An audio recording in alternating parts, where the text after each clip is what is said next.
All right, guys, big deal here. I've just tried the new Dior Sauvage Forte. You guys all know how I feel about the original Sauvage lineup. I think the EDT, that's the one that started it all. You have to respect it. I think that the EDP, it's more dark, more refined. I think that's the best version of it. The Parfum, I think that that's great for spring and summer.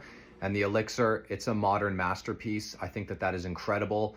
The new Forte, this is alcohol free. That's what they're pushing this thing as. So let's talk about it.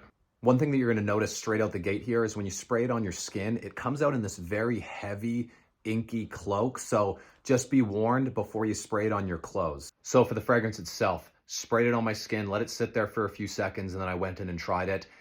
And it's not at all what I was expecting. It's very salty, it's very musky, and it almost has a little bit of a sour note to it, which is ironic considering what it looks like. It looks like sour milk.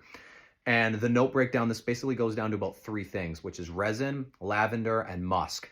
It is very heavy on the musk, which is a big departure from the original Sauvages. Now, I don't like to describe fragrances this way, but it almost smelled headache-inducing, which is not a good thing. I don't have that with the other Sauvages. Those are very gorgeous, beautiful, rich scents. This is just salty, it's sour, and one common denominator that you're going to find people talking about with this that have reviewed it is the longevity. I sprayed this on my skin at 8 p.m. By about 8:49 p.m., not even an hour later, it was 100% a skin scent.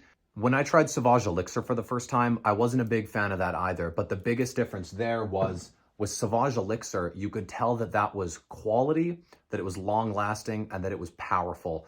I don't right now feel like I'm going to get that with Forte. This is Francis Kurkdjian's first attempt since taking over Dior with Sauvage. And I know that's something that we were all very excited about, kind of thinking about what that could look like. Maybe a Sauvage that has oud in it. Maybe a Sauvage that has leather in it. Maybe a Sauvage that has rose in it.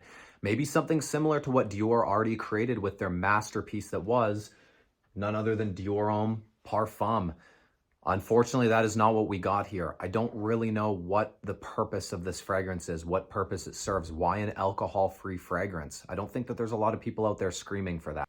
But hey, I don't want to leave it all on a bad note. This is just a first impression. Maybe it's something that will grow on me like Elixir did, but the big difference there was when I tried Elixir for the first time, you could tell that that was quality and that it was powerful. That's not at all what I'm getting here, unfortunately, with Forte. So this hasn't been widely released yet. So if you're able to get your nose on it, tell people what you think. Because as I said, Dior's a trendsetter. If this thing's popular, expect a lot more alcohol-free based fragrances from all the big designer houses.